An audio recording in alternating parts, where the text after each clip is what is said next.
está sendo envolvida pelos espíritos amigos. Bom, eu vou falar sobre um tema que eu já falei há algum tempo, né, que está lá no capítulo 10 do Evangelho segundo o Espiritismo, o perdão das ofensas. E antes de a gente falar sobre o tema, eu gostaria de falar sobre o Evangelho, né? Essa obra que Kardec escreveu há 160 anos atrás, né? E fez aniversário agora no mês de abril, e da importância que ele tem na nossa casa, na nossa vida. Na nossa casa, quando a gente faz o Evangelho no lar, né? Quando a gente reúne a família, né? Deixa um copinho de água ou uma vasilha para que as pessoas possam depois receber aquela água energizada, né? Para envolver toda a família, né? Também envolver toda a egrégora da casa, né? As energias que fazem parte da casa, né? Então, de alguma forma, é uma proteção para o nosso domicílio, para a nossa comunidade, enfim, daqueles que estão, de alguma forma, no mesmo equilíbrio que a gente, né? Então, o Evangelho na nossa casa é como se fosse uma obrigação. A gente escolhe um dia, um horário e faz, né? E à medida que a gente vai fazendo, a gente vai vendo que a nossa casa, de alguma forma, vai se transformando, né? E quando a gente trabalha o Evangelho na casa espírita, a gente está trazendo Jesus para a nossa casa. Porque Jesus falou, né? Onde estiver em mais de um falando em meu nome, reunido em meu nome, eu estarei lá, né? Então, Jesus está presente aqui, né? Não fisicamente, mas espiritualmente. Todos aqueles irmãos que trabalham na nossa casa, que colaboram para o trabalho aqui na casa, estão envolvidos aqui energeticamente, né? Depois a gente vai ter o passe que vai corroborar com esse processo. Então, lá no capítulo 10, que é a instrução dos espíritos, nos itens 14 e 16, Kardec fala sobre o perdão das ofensas. E aí ele começa com aquela pergunta que Pedro fez para Jesus. Quantas vezes perdoarei meu irmão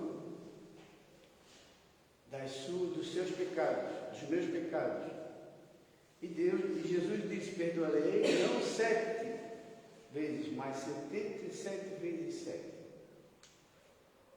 Na realidade, aqui tem duas dissonâncias com relação ao que o Kardec estava falando. A primeira é com relação ao perdão dos pecados, porque Kardec não coloca o perdão dos pecados nesse item, porque na realidade ele queria desvincular o perdão das igrejas.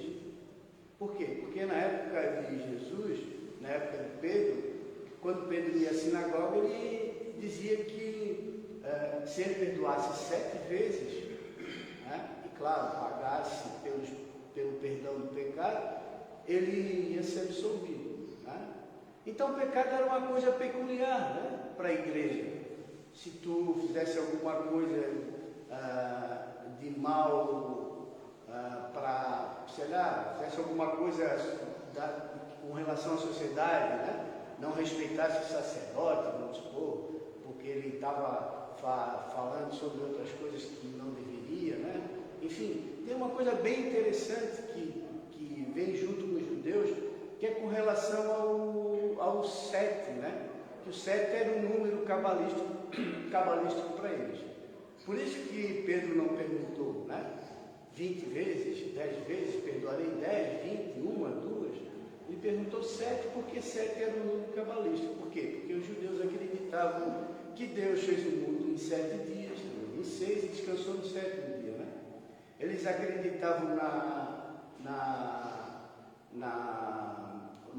nos dias da semana, né? Nos 7 dias da semana, que tinha povos que que tinham mais que 7 dias numa semana, né? A semana deles completava com 10, 15 dias, né? E eles, desde o início, eles trabalhavam com o número 7, né? Como as 4 fases da lua, que terminam em 7 dias, né? E com relação ao 7 também, uma coisa interessante com relação ao perdão do pecado, né? Será porque era um pecado no 6º dia, que era o dia de descanso, o dia de rezar, né? de refletir sobre os momentos que eles passaram, eles não podiam fazer nada, não podiam trabalhar na lavoura, não podiam pescar, né? Não podiam fazer movimento nenhum de trabalho, né? Porque era proibido nesse dia fazer alguma coisa. Imagine um pai, né? Que tem uma grande família para sustentar, pescador, né? Foi várias vezes ao lago de Cafarnaum, jogou a sua rede, não pescou um peixe durante esses 6 dias. E no 7º dia, ele fazendo sua reflexão na frente da praia, viu um cardume de peixe. Será que Deus ia não perdoar ele por ele ter pescado naquele dia, para sustentar a sua família, para ter o seu ganha-pão? Acredito que não, né? Porque Deus não se importa com as coisas materiais, né? Deus se importa sim com a nossa evolução espiritual, né? Então é uma coisa bem interessante que Kardec quis desvincular isso, né? Das igrejas para fazer uma coisa mais espiritual, porque pecado é uma coisa que a gente pode colocar qualquer coisa como pecado, né? Mas já perdoar as ofensas não, né? Ofender alguém, ofender alguma coisa, né? Já é uma coisa diferente de pecado, né? Porque tu está ofendendo alguém, ou está sendo ofendido. E aí pode ser ofendido por ter matado alguém, ou pode se ofender por alguém ter matado alguém, ou pode se ofender por a pessoa ter de alguma forma feito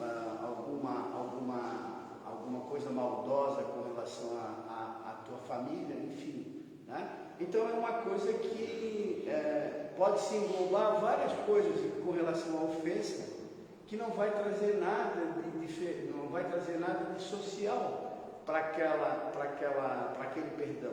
Vai trazer sim uma coisa íntima que tu tem que se auto-perdoar. Ou a pessoa que está de alguma forma te ofendendo também se auto-perdoar, né?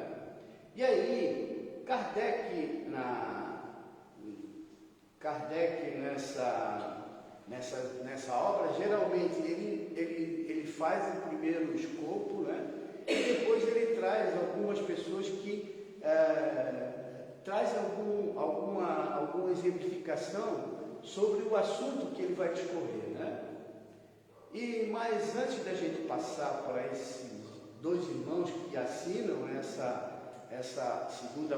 parte, né, da exemplificação, eu vou continuar lendo o que Kardec colocou no Evangelho antes desses irmãos falarem, né?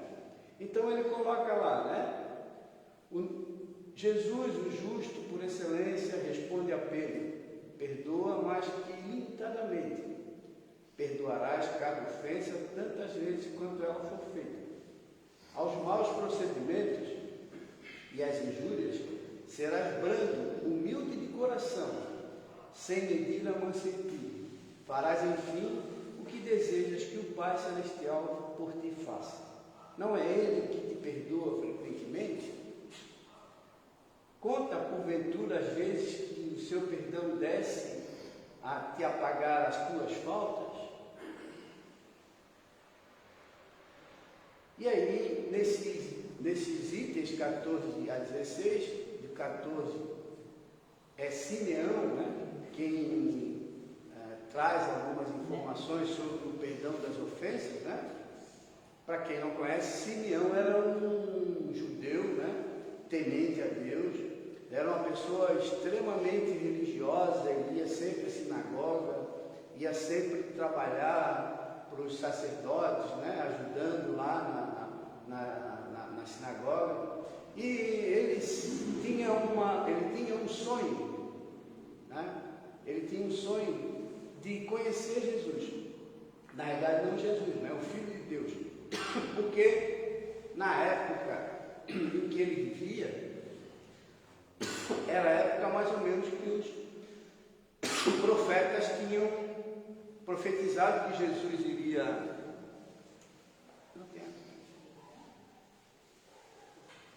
que os profetas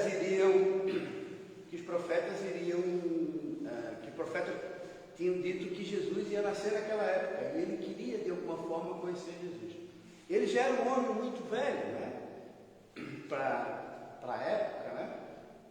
E ele, indo para casa, ele parou e viu uma imagem, alguma coisa assim surgir na frente dele. E era um anjo, de acordo com a Bíblia, evidente, né? E essas informações estão lá no Novo Testamento, quem quiser ver a Bíblia, né? E o anjo disse para ele que antes dele morrer, ele ia conhecer Jesus. E se passaram os tempos e ele já meio fraco, ia para a sinagoga sempre.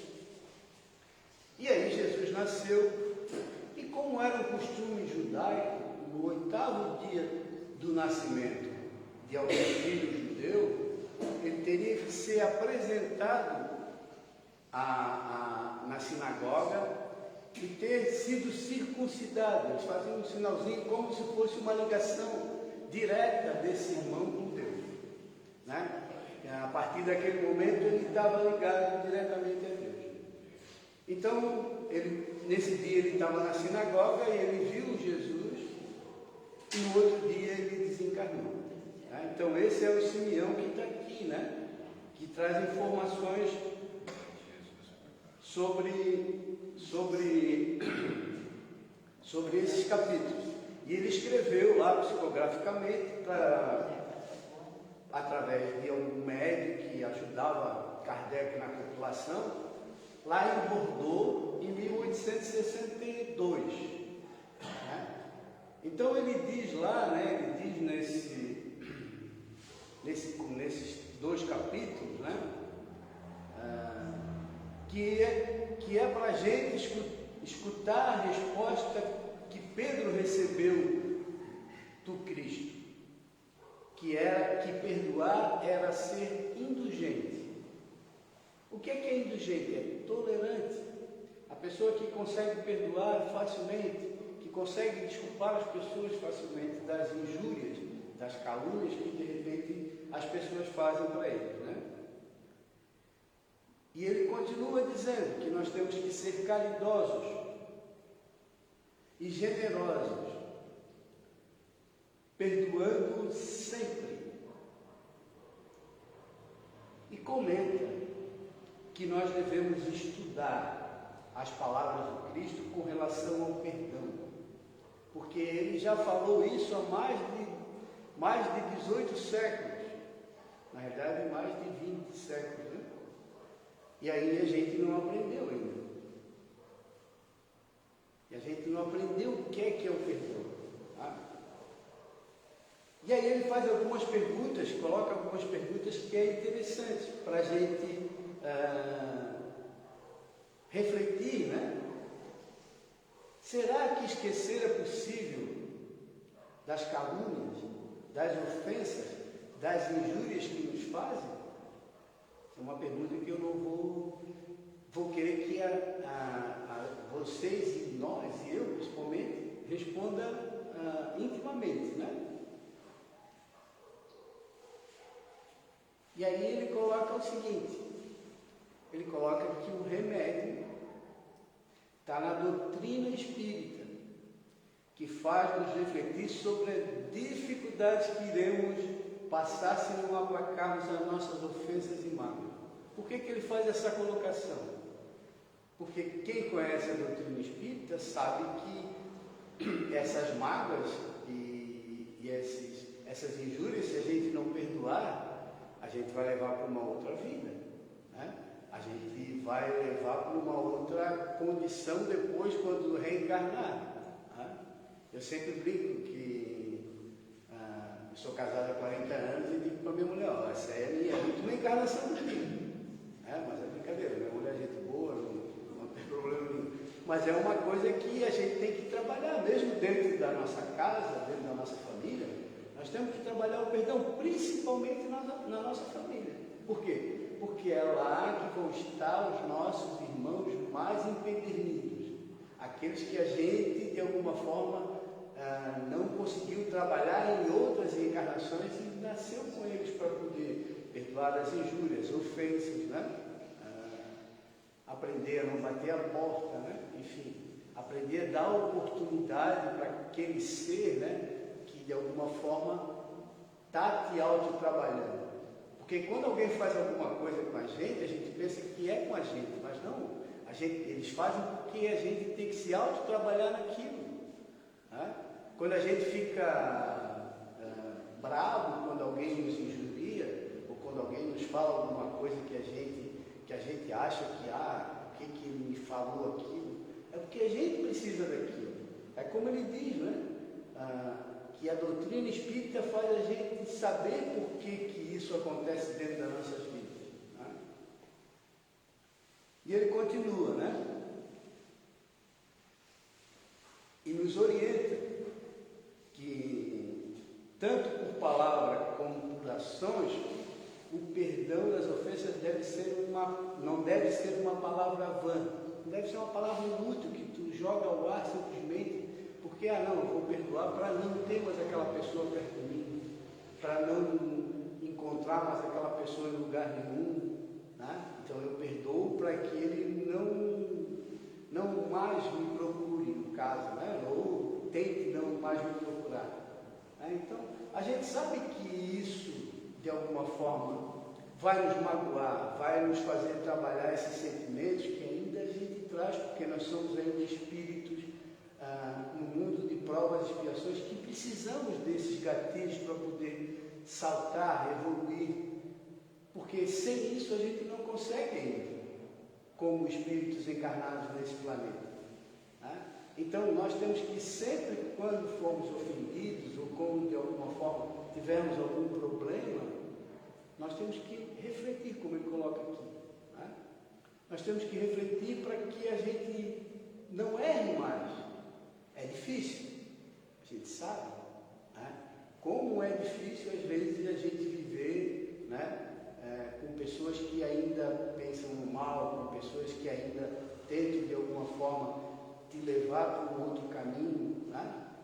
Mas a gente tem que estar firme, né? Porque a gente sabe, espíritas que somos, que as oportunidades que Deus está nos dando nessa caminhada é para a gente evoluir, porque dizem aí que vai vir um planeta chupão que vai levar todos aqueles espíritos que estão empedernidos, mas não existe isso, né? O que vai haver na realidade, como diz lá na Gênesis, é que aqueles que não tiverem com o perispírito ainda iluminado para um novo planeta, eles vão ser levados para um planeta ainda, ou de provas e expiações, ou até em planetas primitivos, dependendo da quantidade de maldade que nós temos ainda dentro de nós, né?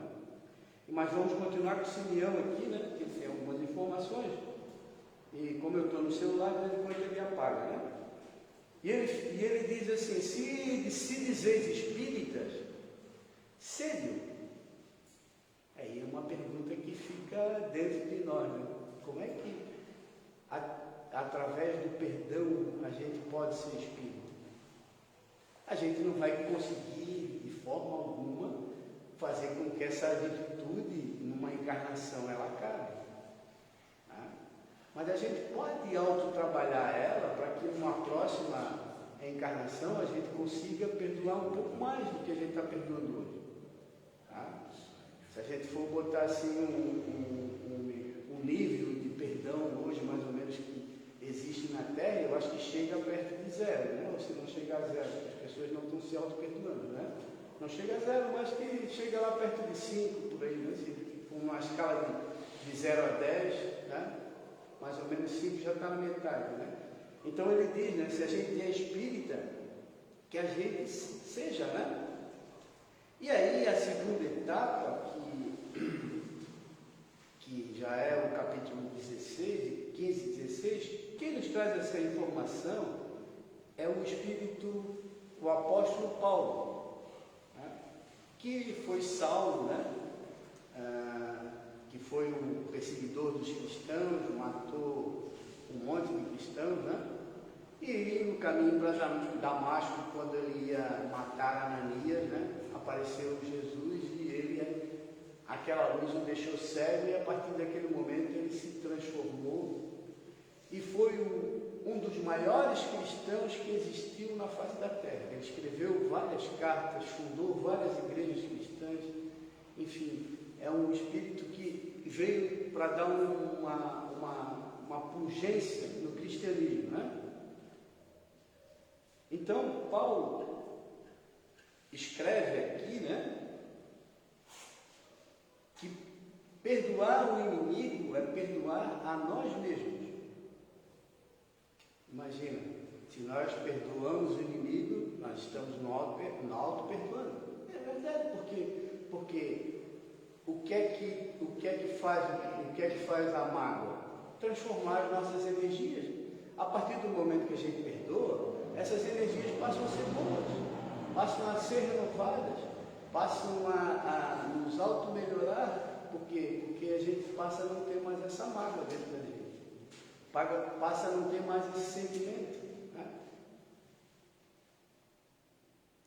E ele diz que perdoar a ofensa é mostrar que nós somos melhores.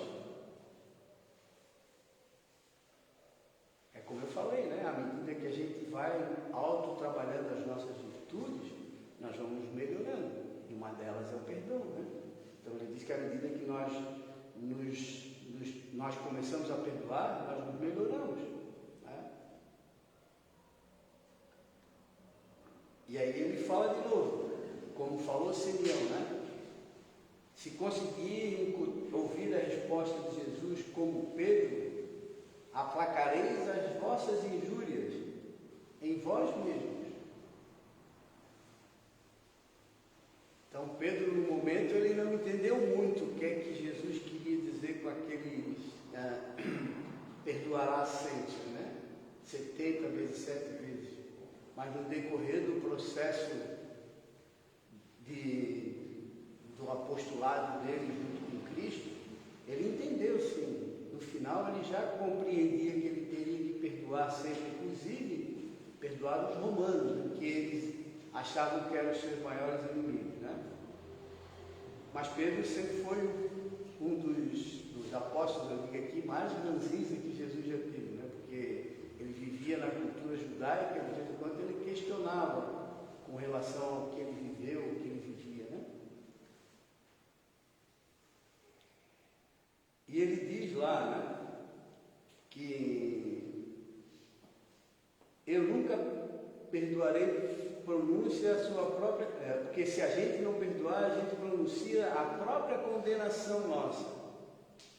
Porque talvez aquele irmão que a gente ofendeu ou que nos ofendeu, não leve essa ofensa para uma causa tão ruim, né? Não leve essa ofensa para frente, deixe essa coisa, né? Aconteceu, houve uma discussão e a pessoa, não, aquilo ali para mim foi bobagem, mas aquele que realmente não perdoa, faz esse tipo de coisa, né? Leva para si essas ofensas, né? E pode levar até para outras vidas.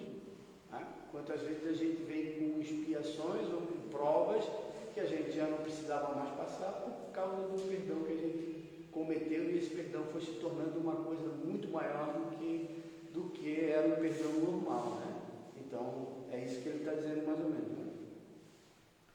Ele diz aqui, né, que tem duas maneiras de perdoar, Paulo fala. O perdão dos lábios e o perdão do Evangelho. E ele diz que o perdão dos lábios é aquele perdão que a gente perdoa sem vontade de perdoar, ou sem ter perdoado realmente. E esse perdão é o esquecimento completo das ofensas, e que é próprio das grandes almas. E aí a gente não pode pensar pensar, grandes almas sei lá, Jesus, Edivaldo Pereira na nossa doutrina, Chico Xavier. Não. As grandes almas somos nós quando nós perdoamos realmente, né? Quando nós passamos de ofensores para não ofendidos, né? E não nos ofendemos, porque o perdão é uma faca de dois gumes, né? Eu posso ofender alguém, ou alguém pode me ofender, e eu posso perdoar aquela pessoa, mas de repente aquela pessoa pode não me perdoar. E aí, o problema não passou a mais ser dele, passou a ser dela, porque ela não quis se autotrabalhar nisso, né? Então ele coloca aqui também, né, que quando a gente trata esse sentimento com o coração, nós também estamos tratando a nossa alma. Para nós espíritas, a alma é um espírito encarnado, né? É nós nessa condição que nós estamos hoje, né? E ele diz que o auto-perdão, né, é a movimentação que nós temos que fazer para nos perdoar e perdoar o próximo. E ele diz que se a gente não perdoar, identifica como uma inferioridade moral nossa, que a gente ainda não conseguiu trabalhar essa virtude dentro da gente, né? E se a gente fizer isso, perdoando, a gente vai se distanciar da dor, vai colocando a intenção no amor, né? E também vai se auto-perdoando. E vai fazer com que a gente dê um salto quântico na nossa evolução. A gente tem que pensar, né, quando a gente fala, né, em que a gente vai para um processo de regeneração, que a gente precisa fazer muita coisa. Claro, a gente precisa se auto-trabalhar para estar nesse processo, né?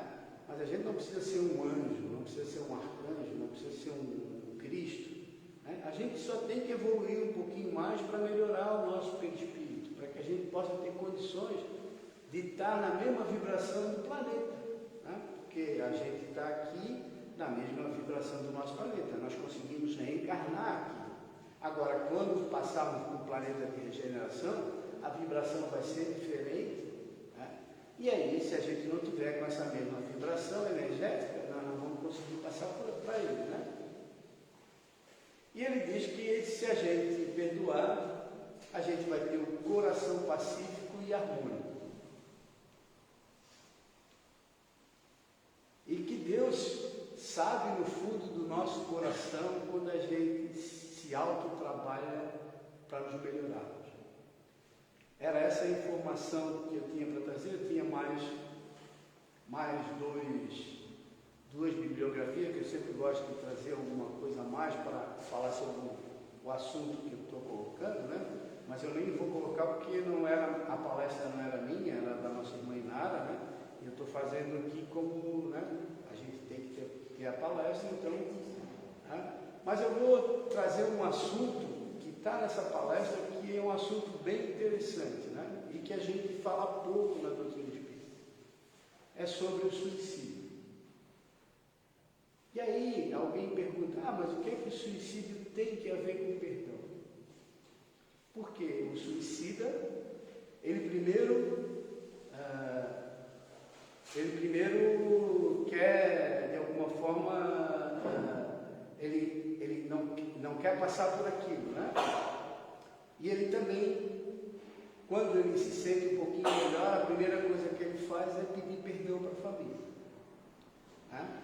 Então, vamos trabalhar, né? A gente sabe que há um alto índice de suicídio no mundo, aumentou em torno de 20%, né? E são pessoas que vão passar um tempo um pouco maior no mundo espiritual para regenerar o seu perispírito, né? para poder se autotrabalhar, para poder voltar, né?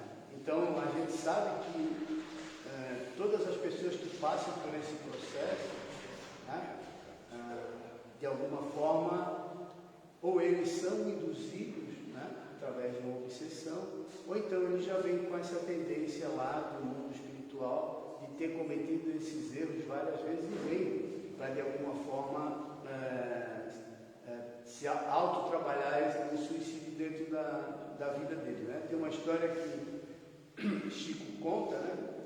Que uma senhora tinha um filho que não tinha os 2 braços e tinha uma perna só. E ela estava chateada porque os médicos haviam dito para ela que a outra perna estava gangrenada e eles tinham que cortar a outra perna. E ela várias e várias vezes esteve lá conversando com o Chico, e achava que Deus não era bom para ela, não era bom para o filho dela, né? E aí uma vez o Chico estava lá e ela estava conversando, o Emmanuel disse para ela: Chico, tu diz para ela que se ele tivesse as 2 mãos e as 2 pernas, ele já tinha se suicidado. Então, às vezes, Deus faz as coisas, né, para que a gente tenha a oportunidade de passar por uma reencarnação para depois, né, poder se autotrabalhar, né? Então, gostaria de agradecer a atenção de vocês. Espero, de alguma forma, ter trazido algumas informações sobre o perdão, né, que é uma coisa importante para nossas vidas. Desejando a todos uma boa noite e uma boa semana. Faz o encerramento lá? Não, assim.